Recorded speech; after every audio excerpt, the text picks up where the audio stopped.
Okay, hello everyone. Welcome to the long range weather forecast discussion for March 5th to 19th. I'm James Munley and this welcome to YouTube Live. We're going to look at the period first for March 5th to the 9th. And what you can see here, we have a bit of a split flow. Here's our northern jet, here's our southern jet with trough in the west, ridging in the east. Now, concerning what's going to happen tonight, across parts of the Northeast, is that we'll have a little bit of winter again. So we'll look at that at the surface. Okay, we'll get back to that in a minute. And I lost my maps. Okay, try it again. Okay, let's see.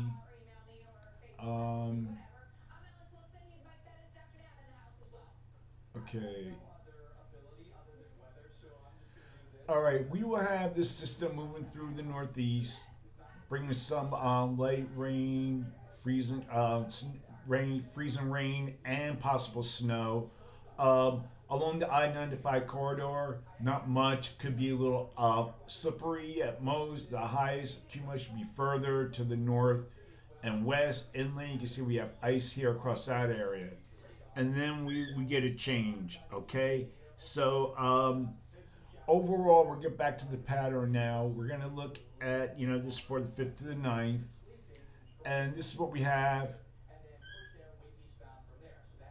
We have an upper low here in the southwest. That'll impact the weather later. But you can see we have a split flow, trough in the east, ridging in the west. Trough. We have a trough in the west, ridging in the east. You can see various models. And we still have below normal heights here across much of Canada and the Arctic region to Greenland. Okay, so southern stream or upper low, you can see right here. That will move through the Midwest and the Northeast on Thursday. So we'll go and look at that at the period. Here is Thursday.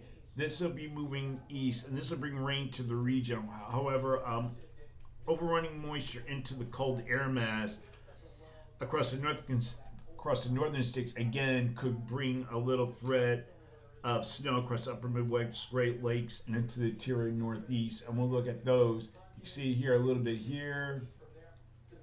See, this is the GFS. Here's the European ensembles. All right. So now this is March. Now weather can change rapidly. It can be warm one day and we get snow or cold the next day. Don't get used to it because I think things are going to get back to winter.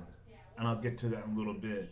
We're going to look now at the period for March 10th to the 14th. And what you see here, now this is the GFS troughing here in the west, ridging in the east. Well, actually, it's over the Western Atlantic, extending into the east. And the other models, you can look here. We go to the 14th. Keep the trough more to the north. Now, the European ensemble brings it in a little bit too, but mainly across the north. So for this forecast period, I am calling for above normal temperatures here, with anomalies of 8 degrees or more above normal here. And for precipitation, calling for below normal precipitation for this region. Probability of occurrence 35%. Above normal precipitation here. Probability is about 35%. Now, as we go later on into the period, you can see when we get warmer here, we can take a look at the temperatures. I think I have the temperature. Okay, look at the temperatures here. Okay, we'll go later on Tuesday, Wednesday, Thursday. We get into the 40s across the Northeast. We'll go to Friday. Now, look at these temperatures down here, 80s and 90s across this area. So, look at this, approaching 100 here in parts of southwest Texas and Mexico border. 85, 92 across parts of the southeast 80s. So it'll be getting warmer. And then we go into Saturday, Sunday, Now we have temperatures in the 50s according to the GFS. And then we go to Sunday, temperatures of 50s and 60s.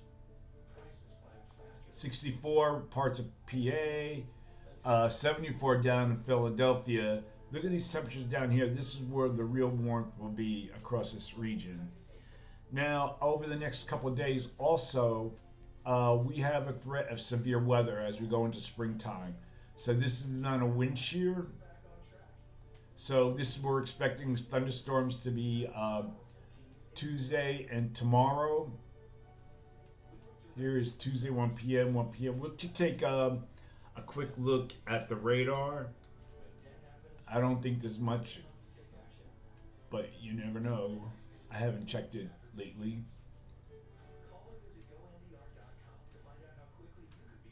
And we'll wait for this to load.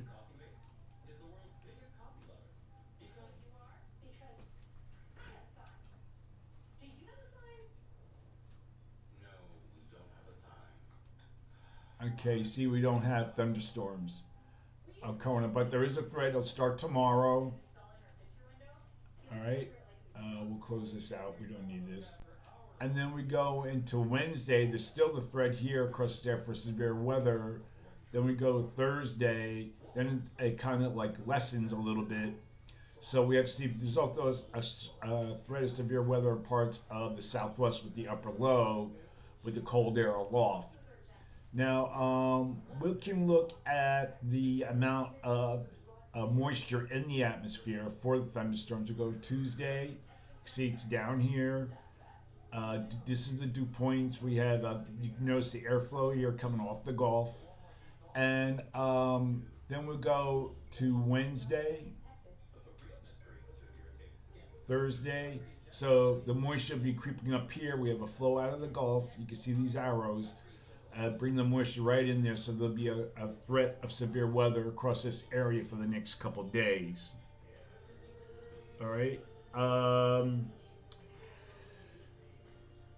We can look at, we did that, the wind shear, the temperatures. Okay, so we're going to get on with the forecast period from March 15th to the 19th. We'll go down here. And what we have here is, this is a GFS, ridge, trough in between. This is different from earlier this afternoon.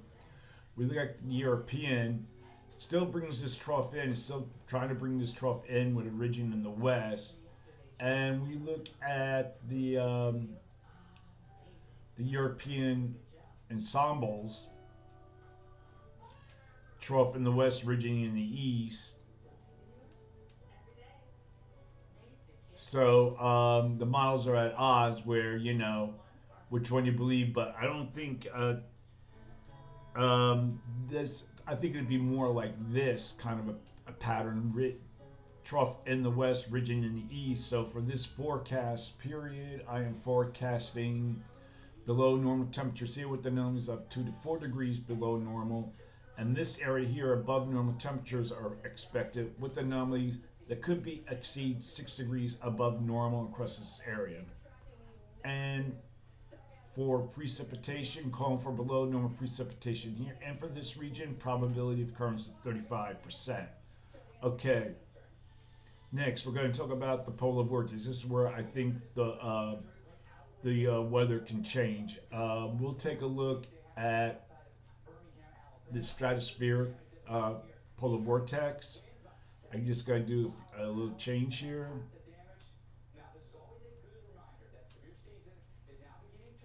Okay.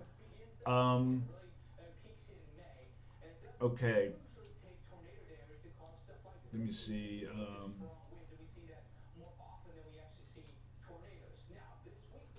Okay, the polar vortex is currently collapsing and splitting.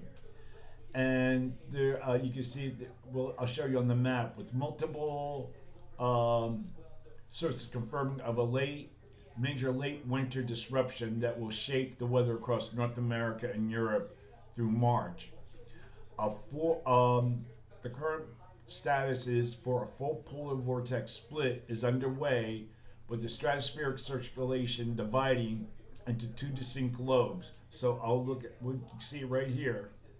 We'll go here. See, we have one here and one here. So this could bring some more cold weather in. Now, um,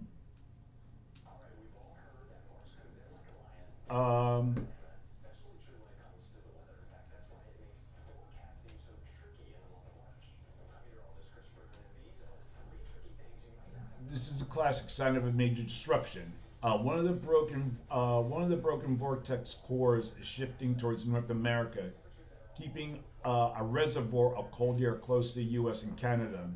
Cold air is already appearing in the forecast, some extended forecasts, but the sudden static warming event is driving this collapse. And with models showing a complete wind reversal in the stratosphere, uh, an, an unmistakable indicator of a vortex breakdown. The vortex remains in a major influence of early March weather, even though after February disruptions. A colder pattern is favored in the eastern U.S. with the potential for sharp cold surges by mid-March. Okay, or sometimes could lag. Now, with the displacement low over North America, increases the risk of renewed Arctic outbreaks, especially after March 10th. Okay, snow and ice threats remain elevated for the Midwest and the Northeast following the late February storms, and whether the North America loop strengthens or weakens as it settles over Canada, and how quickly the stratosphere responds. Surface impacts often lag, so that's what I was saying before, it could lag the stratospheric split by 1 to 3 weeks. And the persistence of the negative AO and NAO pattern, which typically allows a vortex to collapse. So we're going to be keeping an eye on this as we go through the next couple of weeks. And we'll see what that breaks. Now we'll go further in time. You can see it, here it is. And it starts extending south. Then it starts moving around, still weaker. So there is a chance of more cold weather for March. All right, I just want to let you know that. So that is it for now. That is the long range weather forecast discussion for March 5th and 19th. Thank you for coming by and have a good night.